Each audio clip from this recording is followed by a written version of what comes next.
Magandang umaga sa inyo mga kababayan. Nandito po tayo ngayon sa Arnaldo Highway, no? Imus, Cavite. General Trias pala mga kabayan. General Trias, Cavite. At pupunta po tayo dito ngayon. I-update natin yung road widening dito sa Open Canal, no? Nakakokonekta papuntang Calax.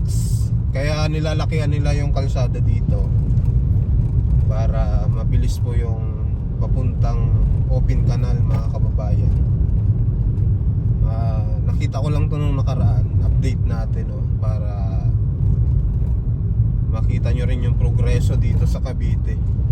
Akala ng iba traffic dito sa Cavite, pero marami pong ginagawang road widening dito sa Cavite mga kababayan na hindi alam ng karamihan.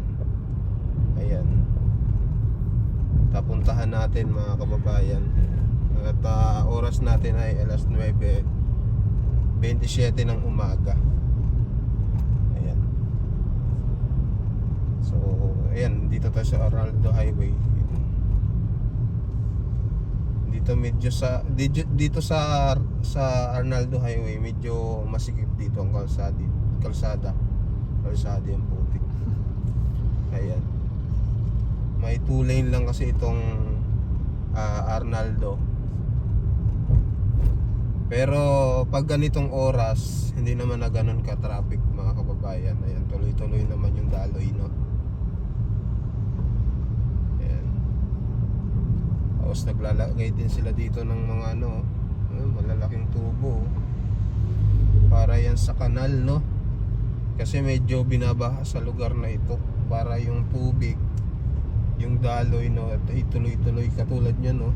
Medyo bumabara na. Kaya inaayos na din nila mga kababayan. Malapit na tayo sa Open Canal. Diretso lang tayo.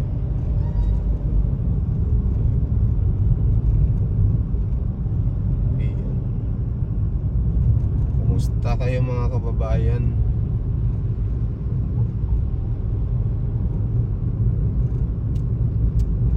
Kaya kita nyo naman dire-diretso yung mga sasakyan mga kababayan.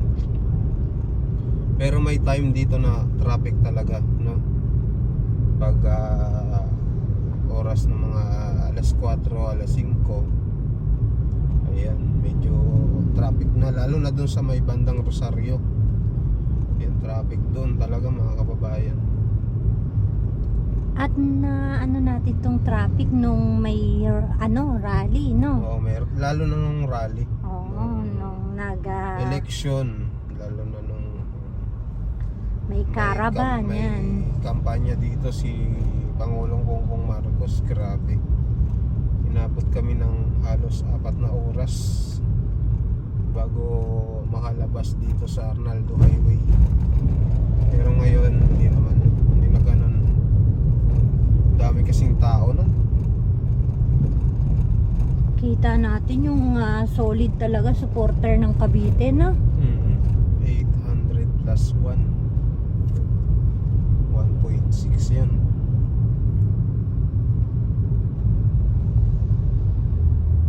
Tapos yung iba pala, maraming mga nagre-reklamo ngayon, ang mahal na daw ng bilihin. Akala mo 6 na taon nang nakaupo si Pangulong Bongbong Marcos. Grabe kung makapagsalita, no? Makapagkomento. Hintayin nyo muna, no? Kahit mga 1 year, no? 1 taon, 2, bago kayo magsalita. Ilang days pa lang nakaupo. Oo, ilang days pa lang, grabe. Tapos yung iba nagsasabi wala daw kapag-asa na maging 20 daw yung bigas. Hintayin nyo muna. Wala pa nga eh.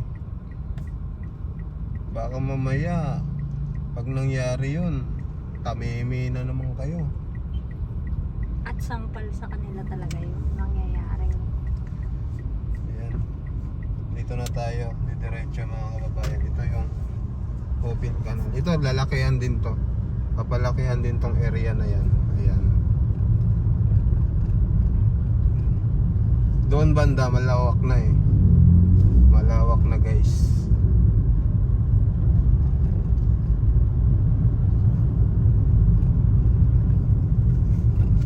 Makikita nyo mamaya. Palayan dito. Palayan pala to. Yung palawig ni Pangulong Bongbong Marcos ang agrikultura. Talagang nakapokus si Pangulong Bongbong Marcos sa agrikultura, sa pagpapababa ng mga bilihin, no? Kung paano ba mapababa ang mga bilihin, mga kababayan, lalo na yung bigas. Yan talaga yung pangako ni Pangulong Bongbong Marcos.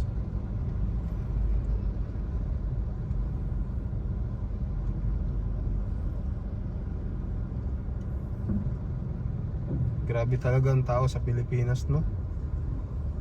Yung iba hindi mo grabe makapagsalita. Kumbaga tinatapos kagad nila, no? Gusto nila parang Agad-agaran. instant noodles. Mainit Kapag na lang. naluto, kakainin na agad, mga ilang minutes lang. Hindi naman ganun, guys. Hindi naman ganun, no? Siyempre, may proseso din yan.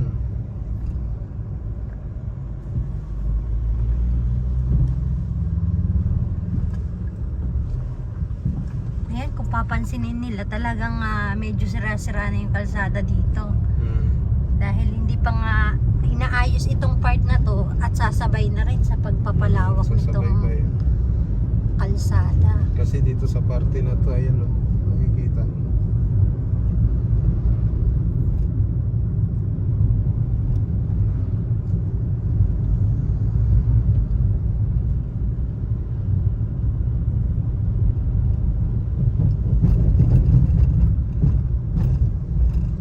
Ayan Ayan, na, oh. oh. Ito guys, oh. Grabe. Ayan o, makikita nyo, ang lawak na. Hanggang doon yan. Baka may mga maapektuhan din dito. Yung iba, karamihan dito. Medyo lubak dito sa side na to. Tapos pinataasan, no? Pinataasan, mga kababayan. Ayan, oh, road widening. Ayan. Drainage construction. Ayan. Ayan o, yan yung sinasabi ko sa inyo. Ayan, Ayan na, oh. pinapalawig. Wow. Pinapalawak, di ba? So parang ano ito?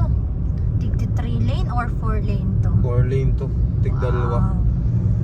Tapos may sidewalk din, mga kababayan.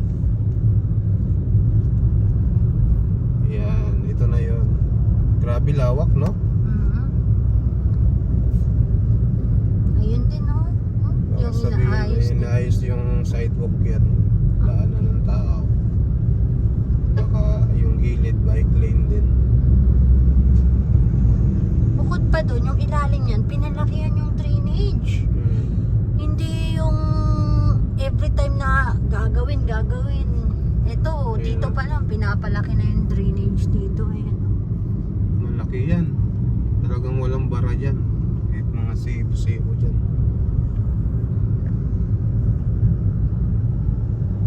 Ayan. Tapos dito sa bandang side, naayos na din yan. Mapansin mo. Ilang ano na lang yan, ilang buwan or taon, no? Mga 1 year, tapos na siguro rin ito. Malaking tulong ito sa mga kababayan natin dito sa Cavite. At syempre yung Calax, ano? Makakarating ka ng Laguna.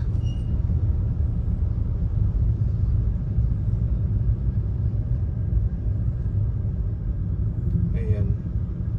Ito ayusin din to guys. Oh. Itong side na yan.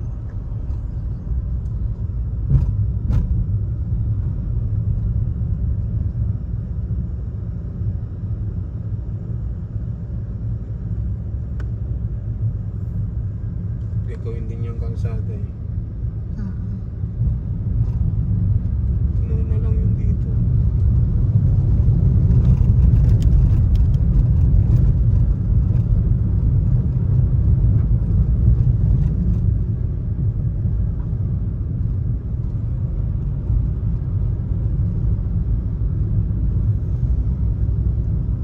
Yung lawak na oh. No? Ganda na. Nakaraan, wala pa yung ganyan eh. Siguro madadami din tong mga kabayan dito. Babayaran tong mga to. Ay! Ay, ay, ay, ay. Bakit kasi naka-signal light si truck eh. Sugod pa din eh, no? Mm. Mali yung ano doon, yung nakamotor. Naka-signal light si truck eh.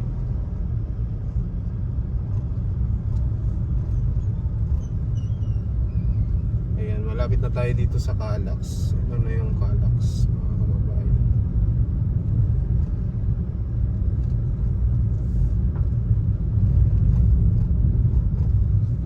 Nag-i-stop tayo dito. May paliparan natin ng drone.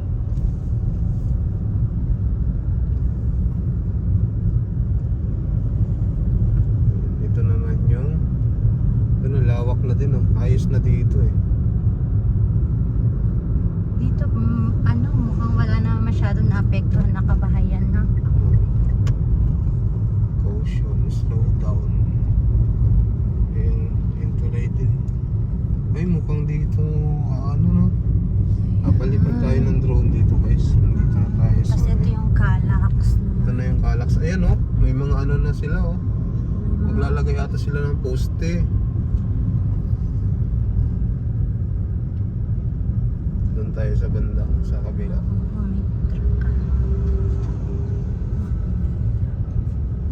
Doon tayo sa kabila guys kasi magpapalipad tayo ng drone. Eh, di ba doon? Doon na lang banda no? Doon na lang banda.